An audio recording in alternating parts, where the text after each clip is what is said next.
adalah bahan ataupun benda yang paling asas sekali untuk semua benda-benda hidup. Okey, tapi memang lebih kecil daripada sel ada. Bahan yang lebih kecil daripada sel, kita ada elektron, kita ada proton, neutron, dan kita ada elemen-elemen. Elemen-elemen nitrogen, magnesium, kalsium, itu pun lebih kecil lagi. Tapi dia bukan unit asas untuk benda hidup. So the unit asas untuk benda hidup adalah sel. Bila banyak-banyak sel, sel ini dia akan jadi tisu untuk menjalankan sesuatu fungsi itulah. Okay. Bila tisu banyak, dia akan jadi organ. Organ tu macam dalam manusia, organ tu kita ada jantung, kita ada otak, tulang, itu semuanya empedu, kidney, buah pinggang, semua itu adalah organ. Dan organ ni bila banyak-banyak organ dia dikumpulkan untuk menjalankan sesuatu fungsi, itu dia menjadi organ system. Okey, contoh paling mudah kita panggil respiratory system. Sistem pernafasan, respiratory system. Udara masuk, oksigen masuk ke dalam badan kita melalui bronkiol, trakea, masuk ke dalam darah. Okey, itu adalah dipanggil respiratory system. Oksigen masuk, karbon dioksida keluar.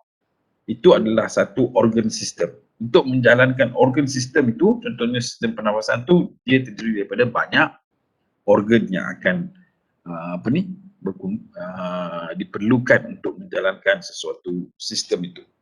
Okay. Dia untuk benda hidup dia several system, organ system. Dan banyak organ system ni kita ada circulatory system, endocrine system, respiratory system, connective system, digestive system. Semua sistem ni berkumpul dia menjadi satu individu ataupun dia menjadi satu kita panggil apa, organisma.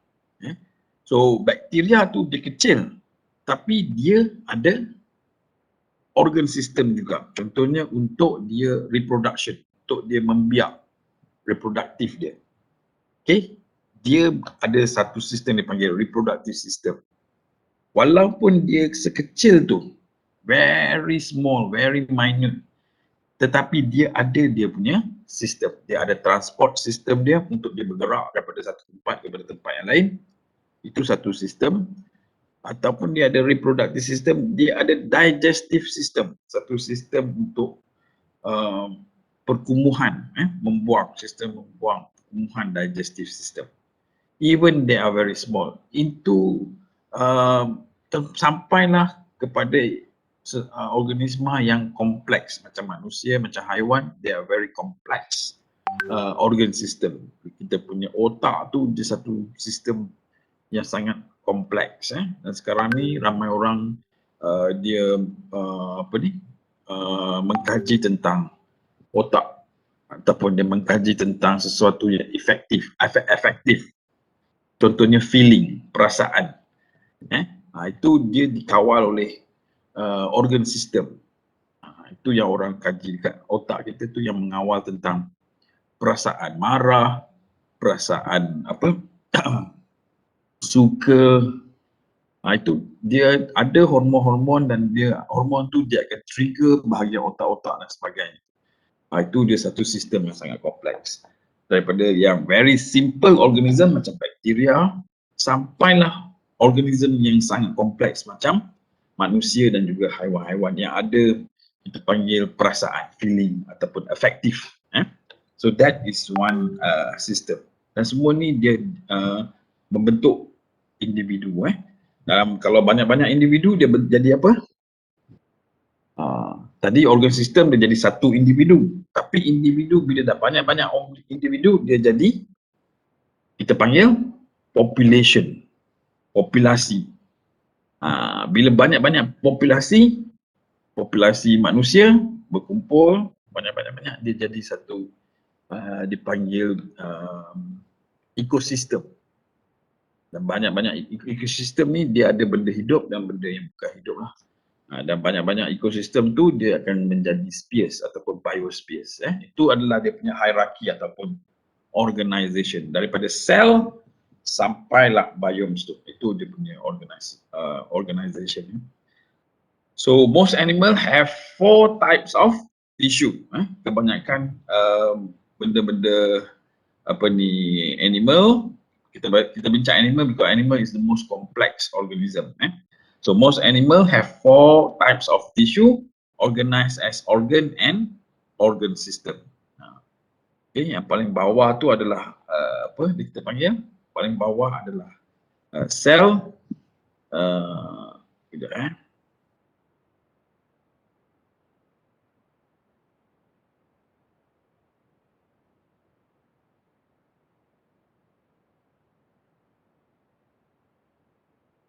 Okay, sel paling kecil. Sel ni kita ada beberapa jenis sel. Kita ada connective, kita ada epithelium cell untuk tisu, pada kulit tu dia pakai epithelia. Kemudian kita ada beberapa lagi jenis sel untuk contohnya darah. Dan banyak jenis sel ni dia akan jadi tisu. Tisu ni ada 3 jenis. 3 type of tissue. 3 jenis. Connective tissue. Kita ada yang untuk otot-otot tu dia panggil apa dia panggil saya dah lupa dah. Nanti kita tengok. So tissue, banyak-banyak tissue dia jadi organ. Organ ni paling mudah kita ingat jantung lah. So jantung tu dia adalah satu organ. So banyak-banyak organ, contohnya jantung tu dengan darah, dengan kita punya darah, so dia menjadi satu sistem yang dipanggil organ system, iaitu respiratory, dipanggil connective ataupun circulatory system. So banyak-banyak ni sampailah kita ada organ system. Organ system ni dia jadi individu ataupun individu jadi manusia. So satu manusia ataupun haiwan, mana-mana haiwan dia terdiri daripada banyak organ system. So organ system individu dia banyak-banyak dia jadi population. Manusia seorang, kemudian dia ada satu populasi. Populasi manusia. Kita boleh ambil kalau taman ke, kampung ke, lebih besar ke, negara ke, ataupun kita panggil benua ke, itu dia jadi population. Dan dari population dia jadi satu ekosistem. Dan ekosistem paling tinggi sekali untuk hierarki ni adalah biomes. Okay.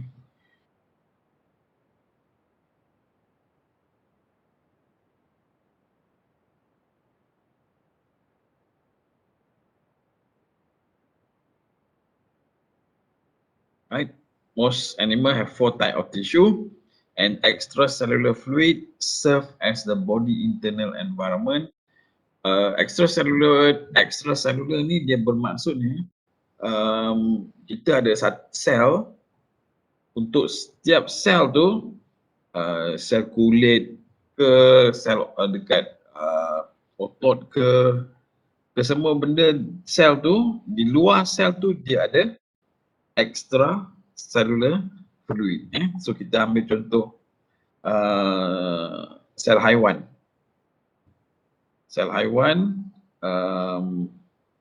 animal cell, bentuk dia lebih kurang macam ni. Animal cell, tengah-tengah ni dia ada nukleus, kemudian dia ada cytoplasma, ribosom. Di bahagian luar ni, luar sel ni ada bahan yang dipanggil extracellular fluid. Dan extracellular fluid ni, yang bahagian luar ni, dia fungsi dia untuk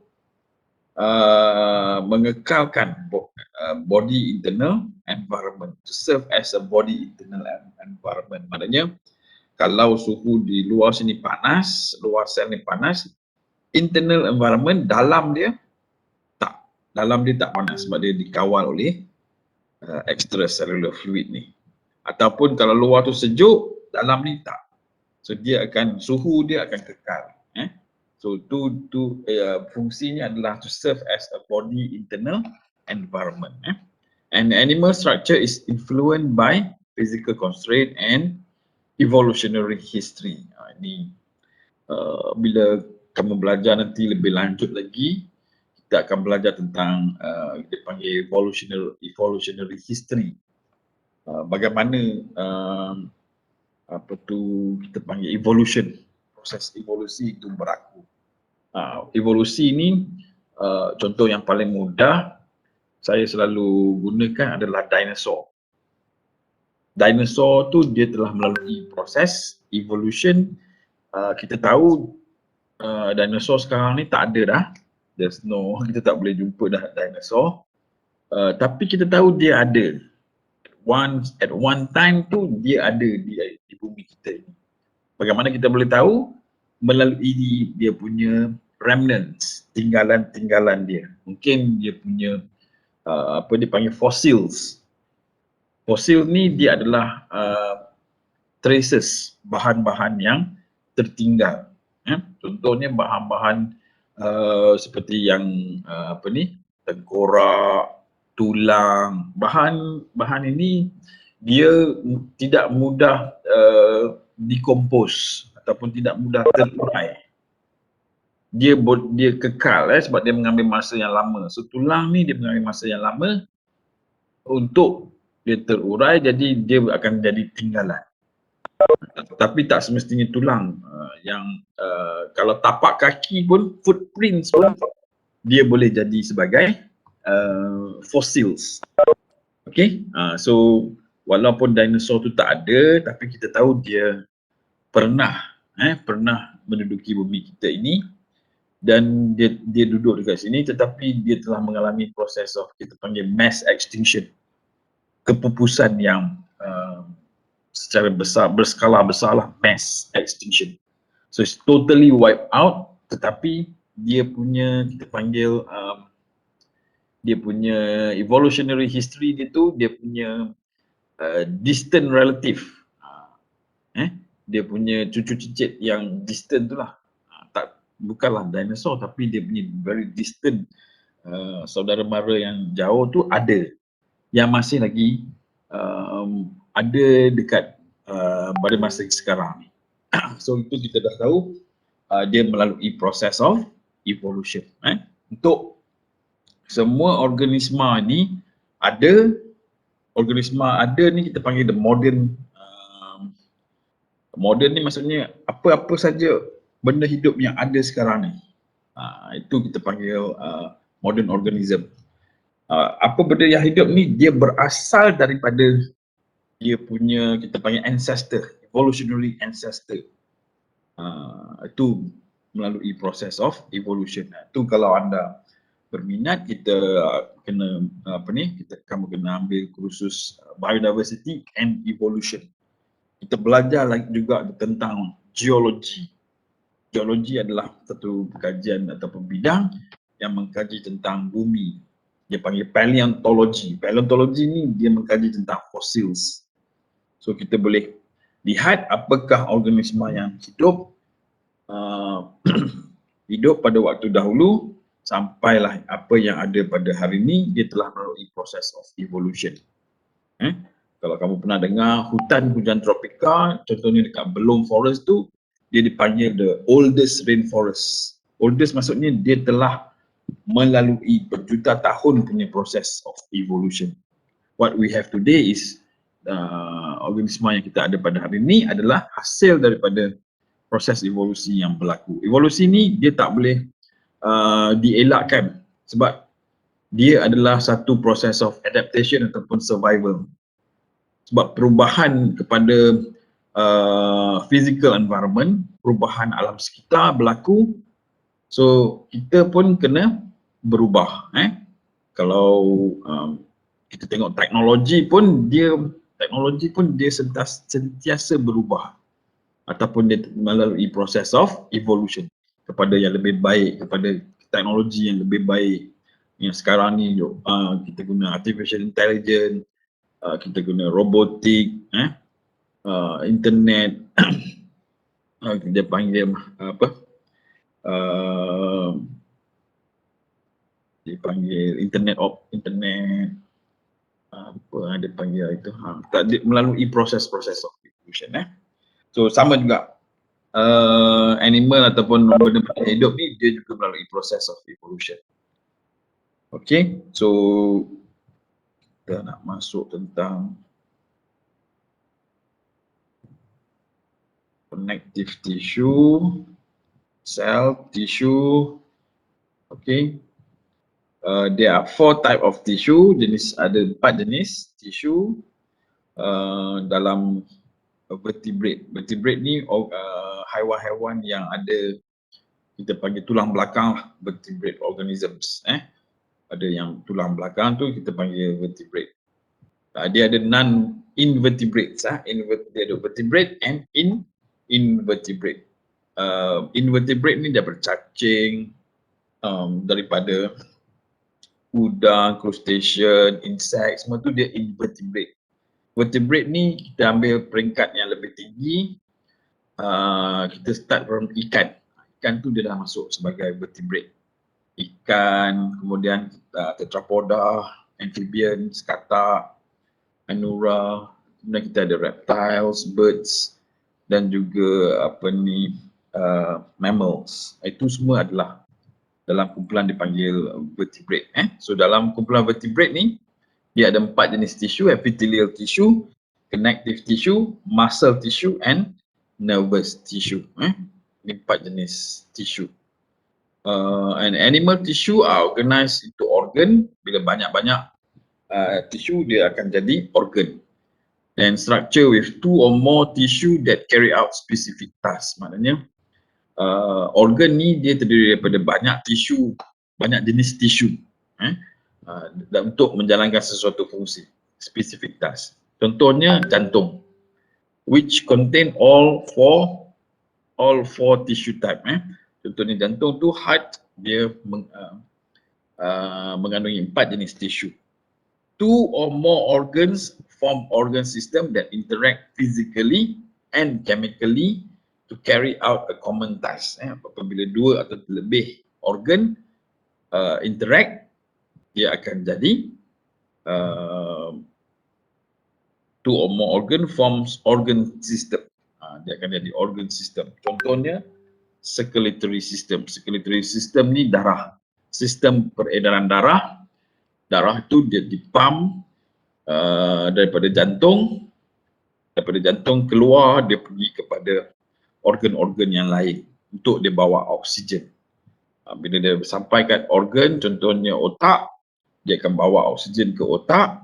Sampai dekat otak, dia akan berlaku pertukaran gas. Oksigen tu akan pergi ke otak dan bahan buangan karbon dioksida daripada otak tu dia masuk balik ke darah dan darah tu akan pump balik ke jantung semula. Tu jantung kita dia ada 4 compartments, 4 bahagian, artery, atricle and ventricle. So dia darah tu yang mengandungi oksigen dan darah yang tidak mengandungi oksigen, iaitu dia mengandungi karbon dioksida. So dia menjalankan fungsi iaitu dipanggil circulatory system. And multiple organ system make up an organism ataupun human, yang saya tulis human, tapi dia jadi satu organisma yang lengkap. So kalau bakteria tu dia adalah satu organisma yang complete. So kita bandingkan bakteria tu dengan manusia. Kedua-duanya adalah organism, peringkat organism. So bakteria tu dia adalah terdiri daripada banyak organ system. Walaupun dia kecil, walaupun mata kasar kita tak nampak, tapi dia adalah a complete of organism. Okay. Alright, this is muscle cell. Muscle cell ni, banyak muscle cell dia akan jadi tissue, contohnya cardiac muscle. Dan bila banyak tissue dia akan jadi organ, iaitu contohnya jantung, organ. Bila banyak organ dia akan jadi organ system. Organ system ni dipanggil circulatory system. So darah daripada jantung tu keluar kepada kita punya keseluruh bahagian badan kita. Darah tu yang warna merah ni, darah ni dia mengandungi oksigen. Darah daripada warna merah ni dia mengandungi oksigen, dia akan pump ke seluruh bahagian badan kita. Kemudian bila sampai dekat kita punya organ tu, dia akan berlaku pertukaran gas, oksigen masuk dan karbon dioksida akan keluar. Karbon dioksida tu yang keluar tu masuk melalui darah, itu yang warna biru ni. The blue colored circulatory tu, dia darah tu dia adalah mengandungi karbon dioksida. Okey, juga masuk balik ke jantung. Bila sampai ke jantung, dia akan masuk balik dekat kita punya paru-paru. Dekat paru-paru tu dia akan berlaku lagi pertukaran. Dan bila banyak organ sistem ni satu circulatory system, tapi kita ada sistem yang lain, contohnya endocrine. Endocrine ni dia untuk hormon. Kemudian ada reproductive system. Kemudian kita ada respiratory system. Semua sistem tu komplit, jadilah satu organisma ataupun manusia, human.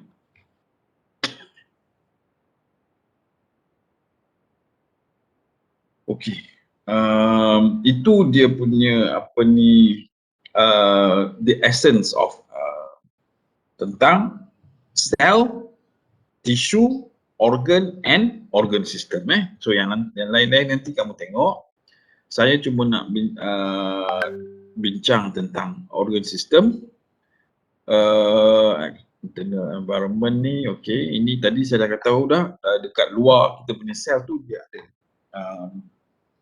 extracellular. Extra means yang di luar, cellular fluids, untuk mengawal dia punya suhu internal environment tu, dia ada extracellular fluid. Dan suhu yang kekal dalam internal environment tu, maintaining condition of the internal environment, itu keadaan itu kita panggil homeostasis. Keadaan itu dipanggil homeostasis. Contohnya bila kita pergi ke negara yang panas, contohnya Middle East, di negara-negara Arab, kita pergi buat umrah, buat haji negara Arab, persekitaran tu panas, suhunya panas, tapi badan kita tu masih lagi kekal, maintain. Sebab kita ada enzim dan beberapa hormon, banyak hormon, dan enzim-enzim tu dia berfungsi secara optimum pada suhu 37 degree Celsius. Maknanya enzim in optimum aktiviti dia pada suhu 37. Kalau kurang daripada 37, dia jadi tak aktif, dia jadi slow, dia tidak optimum. Kalau suhu tu terlampau tinggi, enzim tu dia akan denatured, dia akan musnah. Sebab itulah kalau macam COVID-19 ni, kita ambil suhu badan. So kita nak tengok, kalau suhu tu tinggi, maknanya virus tu dia telah mempengaruhi kita punya metabolisme badan, dan menjadi suhu tu tinggi due to the virus. Dan bila suhu tinggi tu, enzim, hormon semua dia akan kita panggil denatured, dia tidak boleh berfungsi, denatured. So bila tak boleh berfungsi, enzim ni dia contohnya bila kita makan, kita ada enzim amylase tu untuk memecahkan makanan tu kepada very small particles. Kemudian ada pula enzim yang lain pula nanti yang akan bertindak balas. Dia tu a chain, satu rantai, membentuk satu proses. So kalau dia tak ada satu, hilang, missing one enzim, the whole chain tu, satu keseluruhan rantai tu, dia tidak boleh berfungsi. So that is how important ataupun sangat penting untuk maintaining the condition. And animal structure or anatomy helps determine its function, the physiology. Dia punya anatomy ni mempengaruhi dia punya fisiologi. Fisiologi ni dia tidak balas dalam badan. Okey, ini nanti anda boleh tengok contoh-contoh untuk proses-proses organ system. Okey. setiap tadi ada 4 tissue tu, kalau nanti kamu tengok dia punya nota ni lah. Epithelial tissue, connective tissue, muscular tissue, apa lagi satu, ada 4 tissue, 4 jenis tissue. Nanti ada dalam notes yang saya akan bagi. Alright.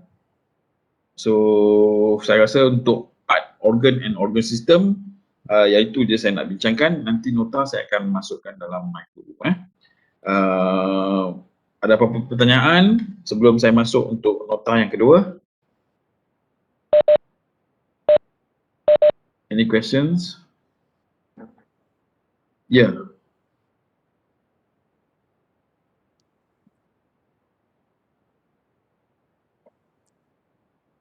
Yeah.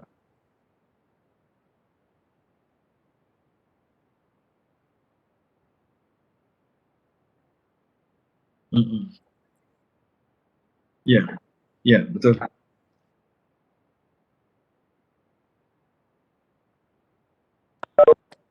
Dia okey. Bila kita luka, maknanya ada sel yang telah rosak. Bila kita luka tu, dia akan, contohnya sel tu dia akan apa ni lah, kita kata rosak lah. So kita perlu menggantikan dengan sel-sel yang baru. Untuk menutup luka tu, kita perlu menggantikan apa dia, sel-sel kulit kita yang baru. Untuk menghasilkan sel kulit yang baru tu, dia dalam proses yang kita panggil mitosis. Mitosis ni dia adalah satu proses di mana satu sel tu dia akan jadi dua sel. Untuk kita panggil development dia, developmental. Untuk contohnya kita daripada peringkat baby, kita mula daripada embrio. Embrio tu maknanya dalam perut lah ibu. So kita mula daripada embrio sampailah berkembang menjadi membentuk tangan semua tu, itu dah jadi, itu proses tu dipanggil developmental, perkembangan. Daripada kecil jadi besar, itu proses developmental.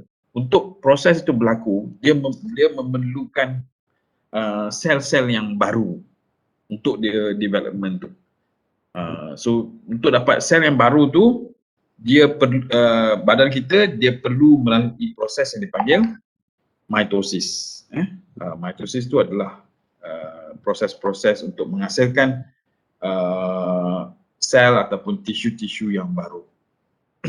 So bila kita luka tu, dia akan badan kita dia akan dengan sendiri dia akan menghasilkan sel-sel yang baru untuk menutup luka.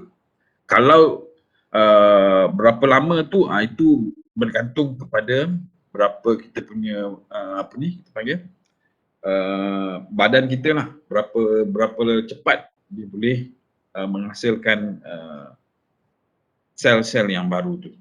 Tak sama. Contohnya bila kita masih kecil, sel-sel kita tu aktif, dia akan continuously aktif, maknanya menghasilkan sel-sel yang baru. So cepat. Bila kita luka, kalau budak kecil kalau luka dia cepat. Dia cepat akan tutup luka dia tu, hilang luka dia. Tapi kalau bila kita meningkat dewasa, sistem badan kita dah berlainan sikit, lambat sikit selalunya proses untuk growth ni. So itu dia satu proses yang memang sentiasa akan berlaku. Kita panggil dia mitosis. Untuk daripada satu sel menggantikan kepada sel yang baru. Sel kita ni dia sentiasa akan mati. Dia ada dia punya life cycle, kitaran dia. Macam sel darah tu dia tak boleh hidup selama-lamanya dalam badan kita. Dia ada dia punya life cycle, kitaran dia. Dan dia akan mati, kemudian dia akan gantikan dengan darah yang baru. Sebab tu bila kita derma darah tu, kalau kita tak derma pun, darah tu dia akan, dalam badan kita dia akan mati juga. Dia akan digest, dia akan dikeluarkan daripada badan kita juga. Walaupun kita tak menderma darah. So bila kita derma darah tu, automatically memang dia akan ganti dengan darah yang baru lah. Tapi setiap orang tu tak sama how fast dia punya berapa cepat dia boleh ganti dia punya sel-sel yang baru. Okay, so saya masuk part yang kedua, last ni. Ni adalah tentang microorganisms, organisma-organisma yang kecil. Tadi tu kita bincang tentang kompleks organism, manusia lah, haiwan lah.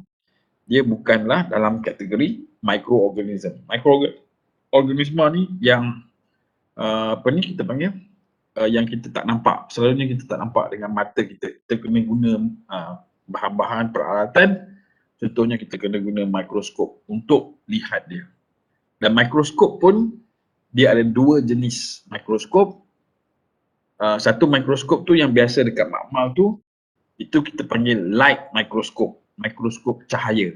Dia menggunakan cahaya, sumber cahaya lampu. Dan jenis yang kedua adalah elektron mikroskop. Elektron ni dia lagi halus daripada cahaya. So kita guna elektron mikroskop ni untuk melihat organisma-organisma yang sangat-sangat halus. Point mikrometer lah, kita kata unit dia adalah mikrometer. Sangat kecil.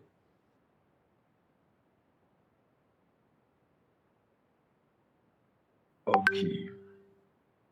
Semua orang tolong sign in your attendance there dekat link tu telah dibagi. Slide ni boleh nampak ke yang saya share ni? Microorganism, good versus bad. Boleh, sir. Boleh. Okay. Boleh, sir. Alright, microbes ataupun microbes ni dia adalah singkatan untuk microorganisma. So kita panggil microbes. 2 to 3 billion number of species and scientists have only named about 0.5% of them. 2 ke 3 billion, it's not million, billion microorganism ataupun microbes. In one single teaspoon of garden soil, satu sudu kecil je, satu camca kecil tanah, garden soil, there are over 100,000 of microbes. Okay, so bagaimana, tapi kita nak tengok dia, kita kena guna elektron mikroskop, sangat halus. Kalau kita guna light mikroskop pun tak nampak. Light mikroskop hanya boleh paling kuat pun 4,000 kali pembesaran. Ataupun biasanya kita guna 100 ataupun 1,000 kali pembesaran. On 1 liter of sea water, there are over 1 billion of microbes. 1 liter air laut. 1 liter tu macam kita punya botol tu lah, mineral tu, 1 liter. There are over 1 billion of microbes. On your hands, there are more microbes than there are people in the world. Itulah. Ini dia punya fun facts dia. Fakta-fakta.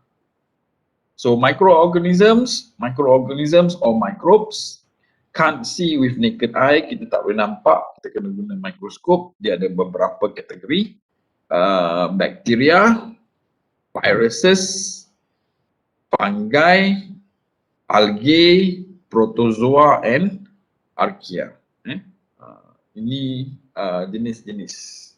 Tetapi dia dalam kingdom yang berbeza ataupun dalam domain-domain yang berbeza. Kita katakan bakteria ni, kemudian dia sama lebih kurang kategori dengan archaea. Bacteria and archaea ni, in bacteria and this is archaea, dia lebih kurang sama. Sama. Dan juga virus ni dia, kita tak kategori sebagai benda hidup lah. Virus is not a living organism. Tapi bakteria dan juga archaea ni dia dekat. Yang algae dengan protozoa ni dia dalam kingdom protista. Algae dan juga protozoa. Fungi dia kingdom dia sendiri. Kingdom fungi. Contoh dia, fungi ni kita guna, dia adalah yeast. Yeast yang kita guna untuk buat kek tu, itu adalah fungi yang jenis microbes ataupun microorganism. Bacteria, they are good and bad types. They are single cell and eat what is around them. And bakteria, kalau kita kena bakteria, kita makan antibiotics. Antibiotics are bacteria killing bomb. Dan bakteria ni juga kita boleh antara dia punya good thing dia adalah dia memberikan kita vitamins. So yang warna biru ni dia good. Apakah kebaikan bakteria kepada kita? Itu dia good dia. Warna merah ni dia bad things. Virus only bad. Virus dia tak ada good. Semuanya bad. There are parasites 100 times smaller than bacteria. 100 kali lebih kecil daripada bakteria. Semua benda hidup dia ada virus. Bakteria yang kecil ni dia ada virus yang serang bakteria. Kita panggil dia bacteriophage ataupun bacteriophages. Dia bakteria tu dah kecil dah, tapi ada virus. Maknanya ada bakteria ni ada dia yang boleh yang boleh membunuh dia walaupun dia kecil. Fungi, algae, protozoa ni semua dia ada dia punya virus. Fungi yang penting kegunaannya adalah mold and yeast. Algae adalah tiny plant sebab dia ada chlorophyll. Dia warna hijau. Algae yang ni dia ada warna hijau, so dia ada pigment chlorophyll dan dia boleh menjalankan fotosintesis. Dan protozoa adalah multicellular and found in everywhere. Archaea ni dia hidup dekat extreme environment. Satu kawasan yang sangat ekstrim. Contohnya apa? Extreme environment. Apakah kalau kamu tengok dekat dunia kita ni, apakah yang kita boleh katakan sebagai extreme environment? Siapa boleh ni? Extreme environment tu kita boleh dekat dalam dunia ni kita boleh bagi pada 3 tempat. Satu dia panggil kawasan yang panas. Contohnya kolam air panas, hot spring. Hot spring, air yang menggelegak tu keluar tu, itu adalah kita panggil extreme environment. Satu keadaan yang ekstrim. Tetapi ada organisma boleh hidup dekat kawasan yang ekstrim ni, yang air panas tu, hot spring tu. Dan organisma tu kita kategorikan sebagai archaea. Archaea yang hidup dekat kawasan yang panas tu dipanggil thermophilic. Okay. Kawasan ekstrim yang lain adalah halophytes. Kawasan air yang masin. Air yang sangat masin. Contohnya laut masin. Laut, biasanya laut memang dah masin, tapi ada sesetengah laut tu tahap kemasinan dia lebih daripada tempat yang lain. Jadi dekat situ ada benda yang juga boleh hidup. Itu adalah archaea. So archaea ni survive in extreme environment. Dan environment yang ketiga adalah dipanggil satu tempat di mana tidak ada oksigen. Satu kawasan yang tidak ada oksigen. Contohnya dekat tapak pelupusan sampah. Dan tak cukup oksigen untuk proses penguraian itu berlaku, decomposition itu berlaku, dia perlu kepada oksigen. Tetapi bila dah terlampau gelap dan sebagainya, kurang oksigen, jadi dia akan menjalankan proses dia secara kita panggil anaerobik. Anaerobik ni proses-proses metabolisme yang tidak menggunakan oksigen. Jadi kalau aerobik, pernafasan kita macam sekarang ni, kita bernafas, kita menggunakan oksigen, itu dipanggil aerobik. Tapi kalau dalam keadaan tidak ada oksigen, maknanya tak ada oksigen, kita tak boleh hidup. Manusia tak boleh hidup, haiwan pun tak boleh hidup sebab tak ada oksigen dekat situ. Tetapi bakteria ni ataupun archaea ni dia boleh hidup sebab dia survive in very extreme environment. Okay, ini contoh-contoh dia. Bakteria kita boleh bahagi kepada beberapa shape, bentuk dia. Kalau bulat ni, spheres kita panggil dia kokai. Bentuk dia bulat. Satu bulat ni dia bentuk dia panggil kokai. Kalau dia bentuk rods, ini dia panggil bacilli. Ini satu rod bacilli. Ataupun dia spiral ni dia ada beberapa jenis. Bentuknya spiral, berombak ataupun spiral, dia ada beberapa jenis. Yang ni berbentuk vibrio dipanggil koma, bentuk titik koma tu. Itu vibrio. Spiralia and spirochete. Okay. So ini bentuk dia. Bentuk 3 bulat, bentuk rod atau bentuk spiral.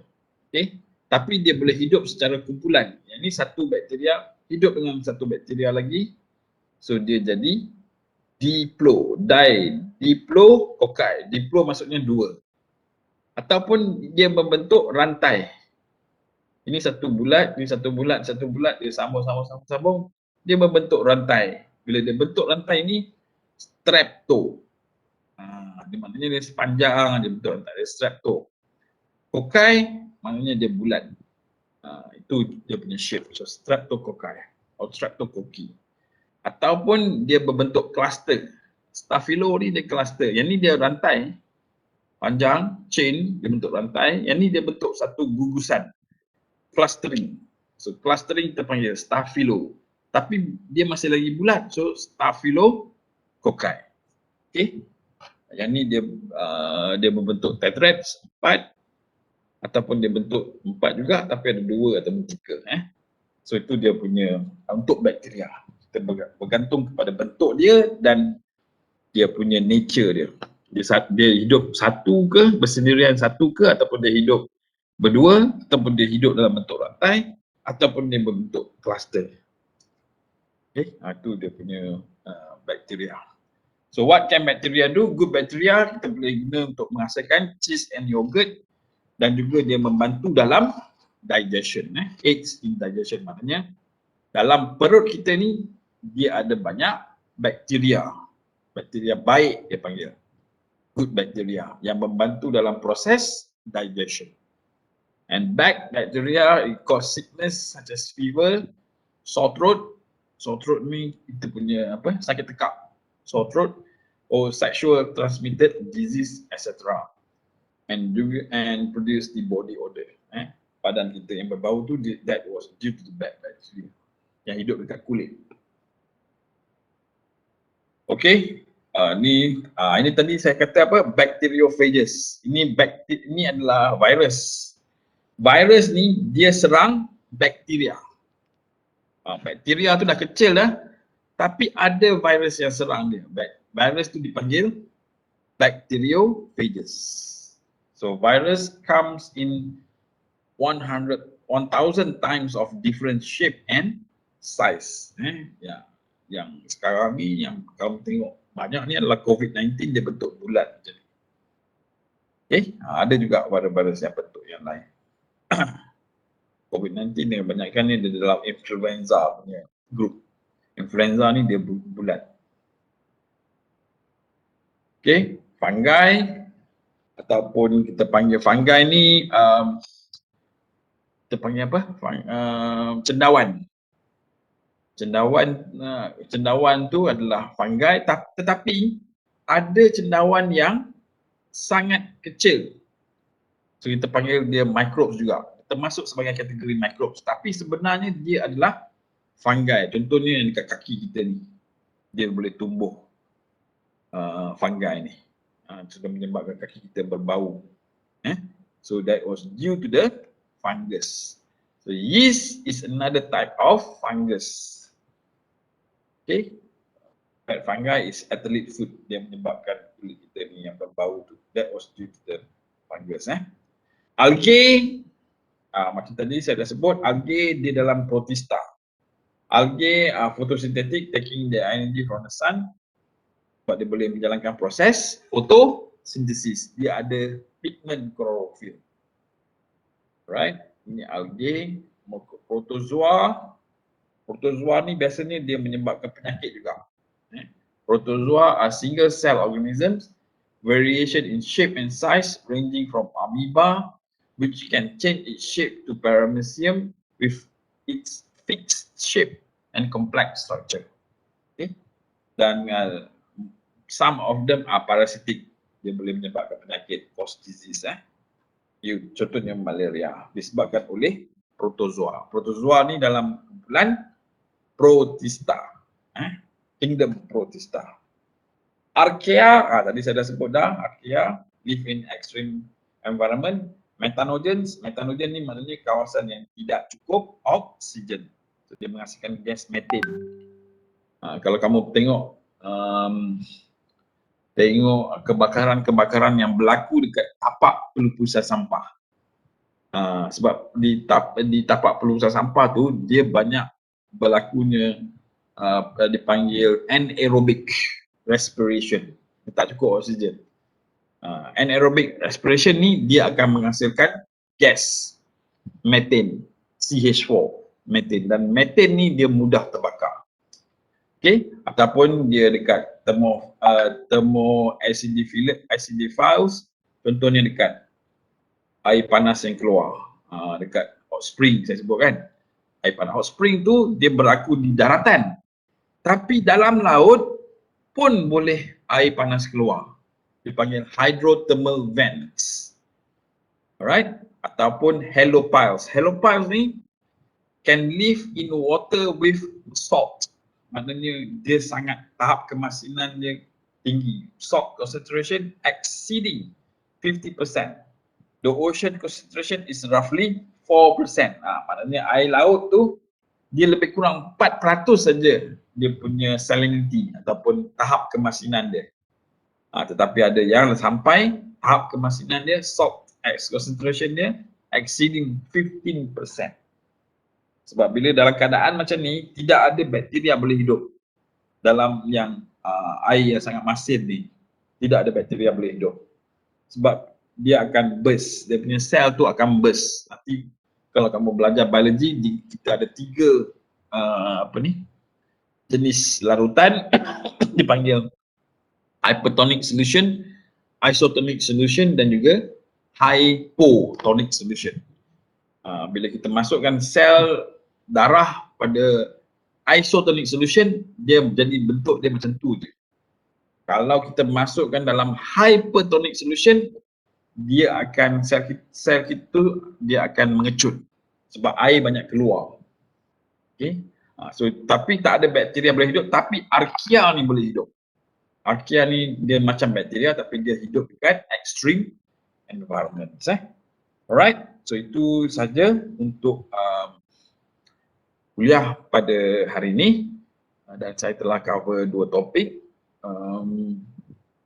organ dan juga microbes, microorganism. Okay, so attendance, harap semua telah isi attendance. So untuk minggu depan tolong datang, masuk pada pukul 8 ataupun mungkin ketua kumpulan nanti dia akan beritahu pukul apa setelah dia kontak dengan Dr. Linda. Dan nanti saya bagi nombor phone untuk Dr. Linda. Okey, ada apa-apa pertanyaan? Soalan?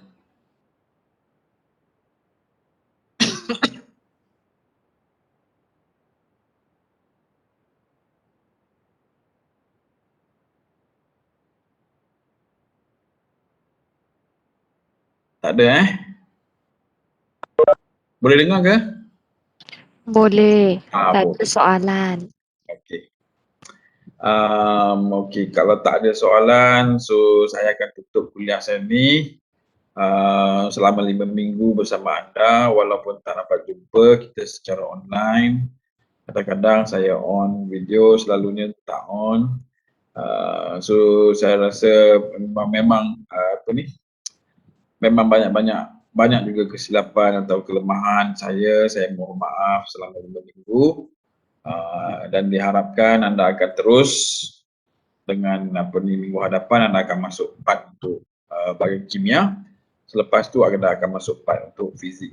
Dan untuk kimia ni dia ada dia punya assignment juga, dia ada dia punya quiz juga nanti, dan mungkin tugasan-tugasan yang lain lah. Nanti kamu tunggu dengan Dr. Linda untuk dia bagi anda tugasan-tugasan. So saya rasa itu saja untuk kita ni. Kalau ada apa masalah seperti biasa boleh boleh hubungi saya ataupun ketua kumpulan. Assalamualaikum dan salam sejahtera. Terima kasih semua. Kita akan berjumpa lagi.